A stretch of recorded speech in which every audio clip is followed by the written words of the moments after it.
Last week, we got to know the organization formerly known as Friend Fiji.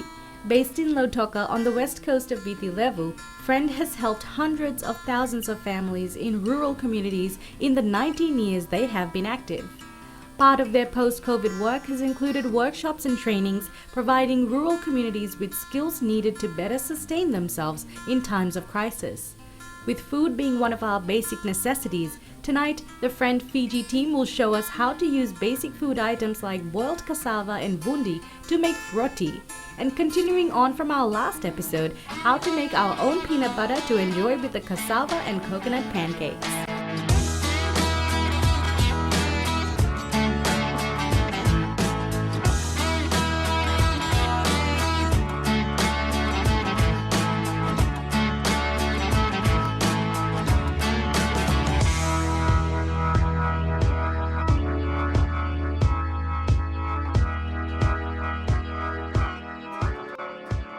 Strategic and policy oversight is provided by the Board of Directors, while a team of managers led by founder and director of Friends Sashi manages daily operations.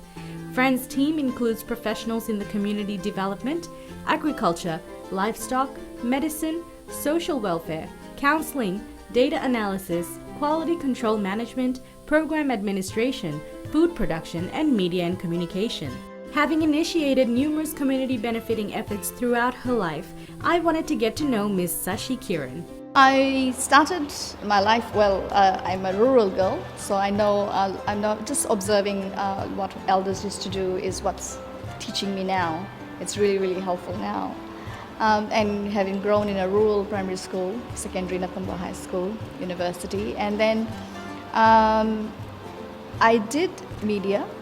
I was with the FM 96 and then the Review magazine.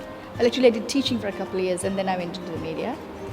In media, one of the things that I felt that I could see things but I couldn't do anything about it. So I joined the umbrella NGO Ep6. And there for 5 years I'll go into the rural areas and look at the issues with the District Council of Social Services, and I created a rural women's network called Pride, where we could see these rural people and see how on earth do we actually bring them together and share lessons. And there were some amazing stories of how the sharing used to happen. And unfortunately, all our lives were cut short by 2000 civil unrest. And women from our network were impacted. I was very disillusioned by the world, because I was out there looking at the situation that was, looking at the rural communities. Both communities were suffering. And each person in this country gets polarized when something happens. We always think of our own and the other becomes the other.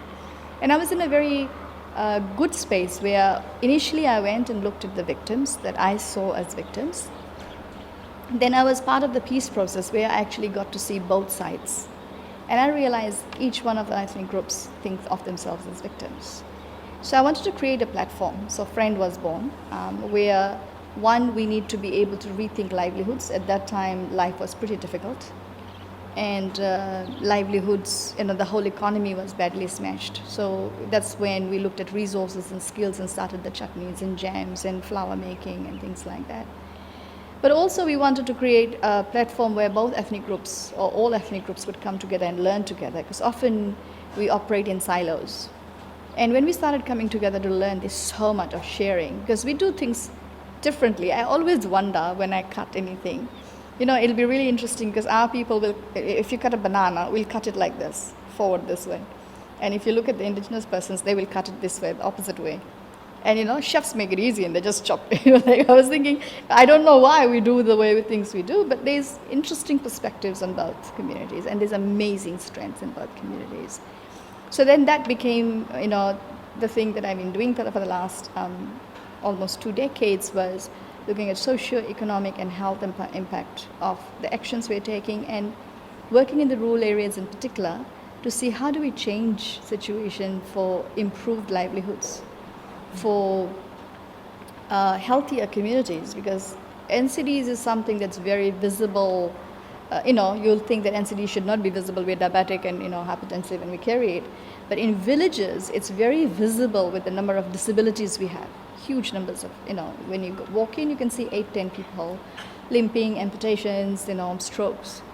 So that became a strong part of our life, and everything we do at Friend, and we're trying to make sure that health is a key part of our livelihood work. My focus became peace building and livelihoods and disaster response and focus on health. And here we are 18 years later, dealing with another crisis. So Sashi, this is your dried products table, I'm guessing right now. Tell me what all is here. Well, many of us know this. Yeah. And we make it for jams. Yeah. But this is the base of a cordial. So if you just take out these little petals and sun dry it, and it's in season right now, this will become like this. And you can crush it, and we put it in tea bags, but you can crush it and keep it. Chefs love this. They use this as a sauce for their fish and things because it's nice and sour. Yeah. It's also a base for the cordial. So you could simply be mixing this in hot water to concentrate it, and then mix it in with your normal how you'd make juice, and you can refrigerate it. And you don't need to buy a lot of these little things that we buy for our children for juice, and full of antioxidants in your backyard. And you can have tea as well. Yes. You can simply brew it in a tea. This is herbal tea. Yeah. And this is your rose hip. This is your hibiscus tea that we buy in teacup in tea bags. And then at home, and at the moment, we know papaya is in season, so it's simply sun drying it. This is still drying, slicing it, sun drying it, and that can go into your different types of baking, but it is also a great snack for children. Yeah. Banana. Banana, you simply slice it, dip it in lemon, and sun dry it. And if you dip it in lemon juice, then it will not go black. There's no sugar syrup, nothing added to it. And this becomes again a great snack, or also goes into your different bakings and pancakes and things that we do in the morning. And it's got a natural sweetness to it. Natural sweetness. Actually, if you did plantain, it's one of the best dried fruits in the world. Tastes like fig. Because it's very sweet and juicy, and when it sun dries, it sort of exactly. So it's really beautiful. And of course, we can do a range of things from our cassava. We make cassava starch, cassava flour, grated cassava. And this is great for our own home meals, for porridge, for weaning our babies. But also it can become a commodity for you to butter. Yeah. And coconut, the things that we throw away, after making the lolo, we just dry it, blend it, powder it. And that becomes our coconut flour and gets added to much of our rotis and our pancakes. And And what amazes me is that loads of us are buying spices. Turmeric is something that you can grow in your backyard. And it grows in plentifuls in Fiji. Exactly. And we have it in our backyard. It's easy to take it out and grate it fresh. But if you have it in abundance, you can simply prepare it, powder it, and keep it at home. Same thing with chilies, curry leaf. But dal is something everybody buys. Not sure why. You were saying earlier that you grow your own dal. I have a very small backyard, and I have 2 trees growing. And almost every month we're harvesting because it's the season right now. And I get a couple of kilos almost every month right now, and I just toast it and keep it. And that's the dal I use. Wow! And it's so easily growing. And in this time, especially drought, the urdi and moong dal, moong that we sprout. You just throw it in your garden, it'll grow. And that's your high protein moong dal. So dals is something that we should not have to buy in this country. Climates, it's great. There's so many varieties of dal. You see there's 2 varieties here. Actually at home also I have a brown one and a green one. What is this? It's a pichipi. Right. So this is arhar ke dal. Yes, I remember this as a kid. And this is one of the best dals you have. And the green one, you can simply use it where you buy your blue peas instead of buying that. You can use this in your stir fries and your stews and your. Oh my gosh! I used to. Can I have one? Of course. And then if you leave it, because we can't eat enough green, it always dries on the tree, and then we are peeling it. And this is once it's beautifully done like this, you can seed it back, or just I keep it toasted so it doesn't go bad. I just toast it and keep it in my glass jars. And then you blend it and make it into dal. Or you can just have it like this, like we used to as kids. Exactly. Chemical free. Yeah. You know where your dal is coming from. And I always wonder when I pick a product and I check the label, what is the source of the food? Where is it coming from? What are we feeding our children? Yeah. And a lot of these things are in our backyard and in a way it comes from. So all your breakfast ideas that you could do at home. This is too good. And none of this is rocket science. It's our ancestors have known it.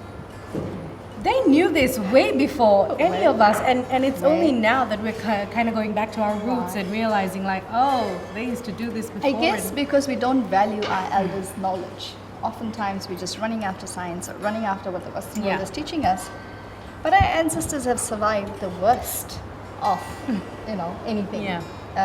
Whether my ancestors have surviving an indenture period like slavery, or indigenous ancestors having to travel on the crossing these oceans and reefs, navigating when there were no compasses and things, and being able to land on a land and being able to survive this long with loads of natural disasters and all. They knew how to survive. They knew what sustainability looked like, and we just need to look back. We don't have to go anywhere else, and our country has all this in abundance. Now, if you're in New Zealand or Australia and you're stranded or in a lockdown, you can't turn to your backyard. Many a times, most of them can't. The weather doesn't permit, or they may not have land. Here, you get out of your house and there will be something growing. So we are very blessed, but we need to think hard on how we're going to harness this all. True. So now let's make some peanut butter. Let's go. I'm sure you've guessed what's coming up after the break. We'll be back in just a moment to show you how to make this delicious homemade peanut butter.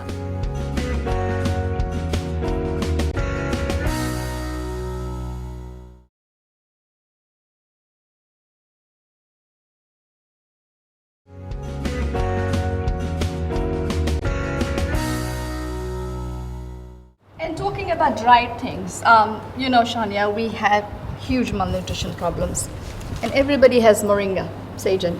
You just put a stick in the ground and it'll grow and it'll give you loads of this for the rest of your life.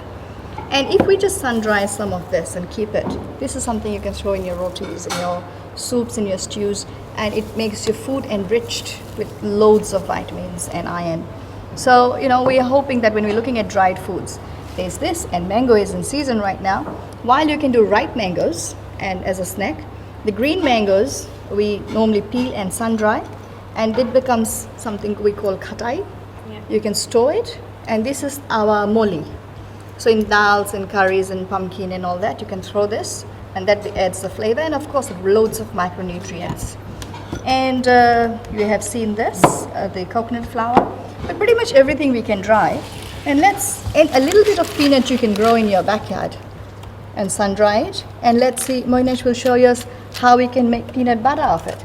So, You're telling me that we can make our own peanut butter? Of course. Wow. It's actually some of the islands, if you go to Solomon Islands, by the roadside, everybody's selling peanut butter because they grow loads of peanut.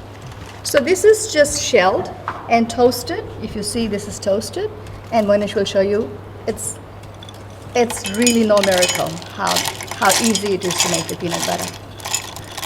All we need are toasted peanuts. You throw it in a blender. We'll put in a bit of local VCO as well. They'll help the mixture to blend together to form the peanut butter. Peanut does have a lot of oil, but to start it off you need to add a little bit oil, so we normally use coconut oil. And that's it. So you put everything together in a blender and you just give it a go.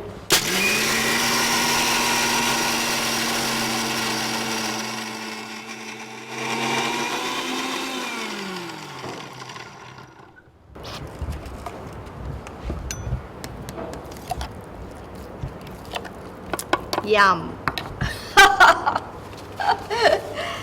You can add salt to it, of course, but you saw when we made our pancakes, we did not add any sugar. So you don't have to complicate it with salt and sugar because each of this has its natural flavor. And there you go. You can make it crunchy or smooth depending on how you want it. Oh my gosh. We didn't add salt to it, but you can have it with your pancake. So for breakfast, you could be making a whole range of your own things. How easy was that, Shania? So if you have a pancake, you could be making your, using your own fresh bananas or some dried bananas on top of it. You can use honey. You can make your homemade jams. You can be adding your peanut butter to your pancakes, and it's all home done. Shania, come and try this peanut butter. I would love to. I have never had peanut butter that's not out of a jar from the shop. Well, thanks to Moinesh, we made awesome pancakes Yes. without sugar, with Yes. coconut milk, so it's gluten-free and dairy-free. And we have papaya jam, honey, and you can try this with peanut butter. Oh my gosh. Are you into peanut butter? Yes, very much so. So there you go. And you can have, of course, you can add salt or anything else for your taste. but Yeah. Go for it. I'm just gonna tear off this piece here. This Isn't it side. soft and nice, eh? It's so perfect. It's actually better than your normal flour one, I must say. The texture of it. Oh my How is it? god! No way. It's Real so peanut butter. good. It's real. Is it real peanut butter? There is no difference. Oh my god! And the pancake is so nice. So you can have jam and peanut Oh butter my on God. it. And it's sweet. Like it It's has a sweet. natural sweetness to it. Remember, guys, there was no sugar added or salt. Yeah. But what we forget is each of these items has a natural flavor. Yeah. You know, in Lao I saw they do pala, just grated cassava and coconut, put it together and lovo it. No sugar, no nothing. It's just so, it's like, it feels like soul food, you know, very comfortable. So you don't need all these artificial flavors. We didn't have them before, It's so good. right? I'm not even kidding. So simple to make. Anyone can do this. Like, you don't have to be a chef. You don't have to. Yeah, I'm not a chef. you're not. So simple. It just requires a bit of effort for you to make an effort to grow stuff in your own backyard. Go back to the land. That's something we've been focusing on Green Pillars, is go back to the land, go back to your roots. Up next, the much awaited recipe for these root crop rotis.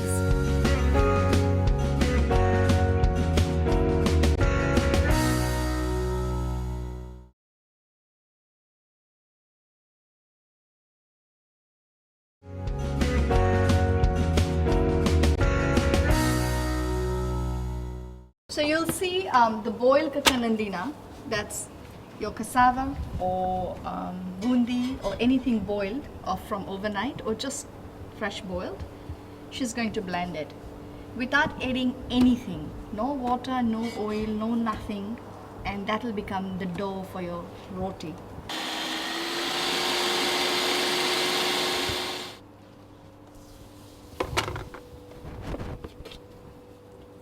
Wow, that's your dough.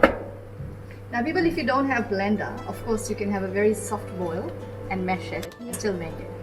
But now that's your dough. If you want, you can add herbs to it, or if you have boiled fish from yesterday left over, you can mix that in it. You can put a pinch of salt or spice, and that becomes a more wholesome meal for your entire family. Yeah. So now she'll quickly show you how that dough is done and how we make rotis, and you are witness to it. So there's nothing else, no any other flour goes into it. And you could do the same with plantain. So she'll show you the boiled tapioca and boiled plantain. Now, just like roti made from flour, the first thing to do after blending the boiled cassava is to break off golf ball sized pieces, roll them into a smooth ball between the palm of your hands, and then flatten it out into the shape of a roti with a rolling pin. Here we are using a bit of cassava flour to lightly coat the surface so that the rotis don't stick. You can add herbs and spices into the dough for added flavor. Lightly grease your griddle and chuck on your cassava roti. Your roti should be cooked in just a couple of minutes.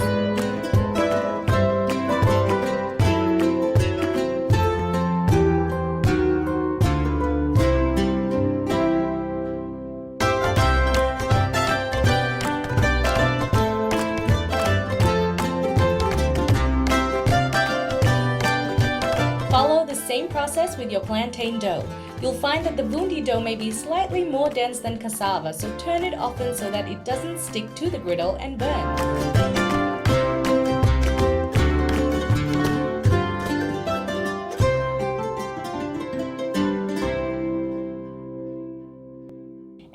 was that. Our delicious healthy lunch of charcoal, eggplant, cassava and Vudi roti with a delicious rosella cordial was ready. We even had the cassava and coconut pancakes plus homemade peanut butter for dessert. We definitely had a full and happy crew. I think each one of us has strong skills. Each one of us comes from a place or an area where we can observe what the resources we have. All of us have skills and resources that can be used to turn into a livelihood or turn into food options that are relevant to us, that are localized, and going back to just our elders in the community and asking how things were done before, I think will teach us a lot of beautiful lessons that we need now.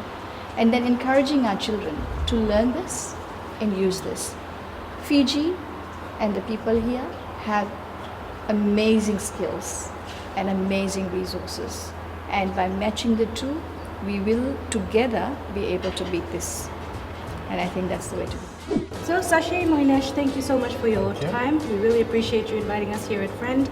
And we hope that this sends a positive message out across to our viewers and anyone that's watching right now. So yeah, from Friend Fiji, we'll see you next week on Green Pillars. And to learn more about the FO for ACP project, head to www.pacificfarmers.com. Next week, we're visiting Koroi Pita, a model townhouse community who are doing some pretty incredible things. Tune in next week to find out.